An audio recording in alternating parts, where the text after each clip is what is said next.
ناظرین السلام علیکم۔ صفا آن لائن کے خاص پروگرام مذاکرہ میں آپ کا خیر مقدم ہے۔ میں ہوں آپ کا میزبان منور سلطان۔ اس وقت جو سب سے اہم مسئلہ ہم سبوں کے سامنے ہے وہ ہے بابری مسجد کا فیصلہ۔ یہ فیصلہ یقیناً تمام مسلمانوں کے لیے بڑے ہی رنج، افسوس اور قلق کا موقع ہے۔ مسلمانوں کو تکلیف ہونا ایک فطری چیز ہے اور یہ اس کے ایمان کا تقاضا ہے۔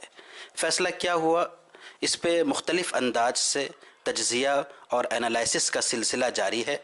اگر ہم ان تجزیاتی تحریروں اور ویڈیوز پہ غور کریں تو دو طرح کے تجزیے ہمیں سامنے آتے ہیں۔ زیادہ تر لوگوں نے لیگل پوائنٹ آف ویو سے، قانونی انداز سے تجزیہ کیا ہے، اور کچھ لوگ اس کو جذباتی انداز میں بھی دیکھتے ہیں۔ میرا ناقص خیال یہ ہے کہ مسلمانوں کو اپنے تناظر میں دیکھنا چاہیے، خاص طور پہ اسلامی تاریخ کی روشنی میں اس واقعے کو دیکھنا چاہیے، سیرت طیبہ کی روشنی میں دیکھنا چاہیے، اور ایک امت دعوت کو اس فیصلے سے کیا سبق ملتا ہے، انہیں اپنے لیے کیا حکمت عملی طے کرنا چاہیے آئندہ کے لیے، اس لحاظ سے بھی دیکھنا چاہیے۔ اور اگر ایسا کیا جائے تو میں سمجھتا ہوں کہ آئندہ اس طرح کے مواقع کم آئیں گے یا نہیں آئیں گے۔ لیکن جب ہم ایسا نہیں کرتے ہیں، یعنی اس کا صحیح تجزیہ نہیں کرتے ہیں اور محض جذبات کی بنیاد پہ آگے بڑھتے ہیں، تو وہ دن ہمیں بار بار دیکھنے پڑتے ہیں، جیسا کہ ہم نے ماضی میں دیکھا۔ تو آج ہم اسی موضوع پہ بات کریں گے کہ جو فیصلہ ہے اس کا تجزیہ اسلامی تاریخ کی روشنی میں اور مسلمانوں کے لیے کس انداز سے ہونا چاہیے۔ اس اہم موضوع پہ آج ہمارے ساتھ موجود ہیں انتہائی اہم مہمان، مشہور عالم دین اور تجزیہ نگار مولانا یحییٰ نعمانی صاحب، جو آل انڈیا پرسنل لاء بورڈ کے رکن بھی ہیں، مختلف اہم کتابوں کے مصنف ہیں۔ آج ہم ان سے بات کریں گے اور سمجھیں گے کہ اس موقع پہ مسلمانوں کا انداز کیا ہونا چاہیے۔ مولانا، اس وقت جو صورتحال ہے وہ آپ کے سامنے ہے۔ اس فیصلے کو مختلف انداز سے دیکھا جا رہا ہے، مختلف اینگل سے دیکھا جا رہا ہے۔ مسلمانوں کو کس انداز سے دیکھنا چاہیے، خاص طور پہ امت دعوت کو، اس حوالے سے آپ کیا بتانا چاہیں گے ناظرین کو؟ بسم اللہ الرحمن الرحیم۔ الحمدللہ والصلاة والسلام علی رسول اللہ وعلی آلہ وصحبہ ومن والہ۔ اللہ تعالیٰ آپ کو جزائے خیر دے۔ آپ نے بہت بر وقت اور مناسب سوال اٹھایا ہے۔ جو فیصلہ آیا وہ تو آ گیا، اور جو پیش آنا تھا وہ پیش آ گیا۔ لیکن سمجھدار قوموں کی خاصیت ہوتی ہے کہ وہ ماضی میں زیادہ الجھے بغیر اپنے حال کے لیے پالیسی اور لائحہ عمل طے کرتی ہیں۔ فیصلہ مسلمانوں کے لیے یقیناً ان کی توقع کے خلاف تھا، اور اس کے قانونی پہلوؤں پر بہت کچھ کہا جا سکتا ہے۔ ایسا کمزور فیصلہ ہے کہ ہر طرف سے سمجھدار لوگوں کو اس پر اشکال ہے۔ لیکن دو چیزیں بہت اہم ہیں۔ سب سے پہلی اور اہم بات یہ ہے کہ ایک سویلائز معاشرہ، ایک مہذب معاشرہ، ایک مہذب قوم، ایک مہذب اور منظم اقلیت، اس کا رویہ یہی ہونا چاہیے کہ چاہے ہمیں فیصلے سے قانونی طور پر بھی اختلاف ہو اور چاہے ہم اس کو انصاف کے بھی خلاف سمجھتے ہوں، تو اس کے باوجود ہم کسی ملک کے لیگل فریم ورک سے باہر ہرگز نہیں نکلیں گے۔ جو لیگل فریم ورک ہوگا اس کے مطابق کام کریں گے۔ عدالت عالیہ کا فیصلہ ہے، اگر یہی فیصلہ برقرار رہتا ہے تو ہم اس کو تسلیم کریں گے، لیکن اپنا اختلاف بھی ظاہر کرتے رہیں گے۔ تسلیم کرنا الگ چیز ہے، مان لینا الگ چیز ہے، اور کسی فیصلے کے فلاز اور اس کی غلطیوں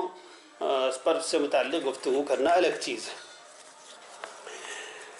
ایک چیز بہت مجھے 2 دن سے لوگوں کی گفتگوؤں میں اور رویوں میں دکھائی بھی دے رہی ہے اور سنائی بھی دے رہی ہے کہ بہت صدمہ ہے۔ صدمے کی ایک نوعیت تو یہ ہوتی ہے اور ایک کیفیت یہ کہ وہ ایک فطری حقیقت ہے، ہونا لازمی ہے، لیکن قرآن مجید نے صدمے والی کیفیت کو پسند نہیں کیا ہے۔ ایسے موقعوں پر جب غیر اختیاری طور پر کچھ نقصان ہو، کوئی سیٹ بیک پہنچے، کوئی دھچکا پہنچے، تو قرآن مجید نے ایسے موقعوں پر کہا ہے جو ہو گیا اس پر زیادہ افسوس نہیں کرنا چاہیے، لِكَيْ لَا تَأْسَوْا عَلَى مَا فَاتَكُمْ۔ اس لیے کم از کم قوم کے سمجھدار لوگوں، دانشوروں، علماء، صحافیوں، ان کو جو پیغام دینا چاہیے وہ صرف صدمے یا غصے یا اختلاف کا نہ ہو، بلکہ ایک لائحہ عمل ہو، اس میں مستقبل کے متعلق امیدوں کی نشاندہی ہو۔ اس وقت آپ نے جو سوال کیا میرے ذہن میں بھی یہ بات اس کے جواب میں آ رہی ہے کہ ہم لوگوں کو جو ہوا وہ اس کو ایک حقیقت کے طور پر تسلیم بھی کرنا ہے، اور یہ بھی سوچنا ہے کہ ایک اقلیت اور خصوصاً ایک کمزور اقلیت، اور ہندوستان جیسے ملک میں جس میں جمہوریت سطحی ہے، جمہوری مزاج اور انصاف کا رویہ یہاں عام نہیں ہے، یہاں جو انصاف کے حال، جو جوڈیشل سسٹم کا حال ہے، جو انصاف کا حال ہے، جو غریب طبقات کو انصاف نہ ملنے کا مسئلہ ہے، جو عدالتوں کا غیر معمولی طور پر مقدمات کو لیٹ کرنا ہے وغیرہ ذالک، اس سب کو سامنے رکھتے ہوئے ایک کمزور اقلیت، ایک مغلوب اقلیت جس کے اوپر بڑا پریشر ہے، اس کی مظلومیت کی ایک تاریخ ہے، ایسی صورتحال میں ایسی اقلیت کو بہت کچھ برداشت کرنا پڑتا ہے، اور کامیابی کا راستہ یہی ہوتا ہے کہ وہ ایک غیر معمولی برداشت کی صفت اپنے اندر پیدا کر لے، سخت جانی اور برداشت کی اور ہمت کے ساتھ صبر کی صفت ہی قوموں کو نیچے سے اوپر کی طرف لے کر آیا کرتی ہے۔ ایک خاص چیز جو اس وقت بہت اہم ہے اور ایسے مثبت پہلوؤں کو بہت ہائی لائٹ کرنا چاہیے اور اس کو بہت اجاگر کرنا چاہیے، عام انسانوں کو اس کی طرف ان کو متوجہ کرنا چاہیے اور اس سے فائدہ اٹھانے کی کوشش کرنی چاہیے، وہ یہ کہ وہ لوگ جنہوں نے ایک بہت مصنوعی قسم کا متھ اور کہانی گڑھی اور اس کی بنیاد پر پورے ملک میں 25-30 سال زبردست پروپیگنڈا کیا، بے پناہ پیسہ خرچ کیا، ملک میں فسادات ہوئے اور غنڈہ گردی کی آخری چیز بابری مسجد شہید بھی ہوئی، اور اس کے بعد جس طریقے سے میڈیا کو ایکسپلائٹ کر کے پوری قوم کو ایک جھوٹ کا سبق پڑھا دیا گیا اور اتنا جھوٹ بولا گیا کہ لوگوں کو وہ سچ نظر آنے لگا،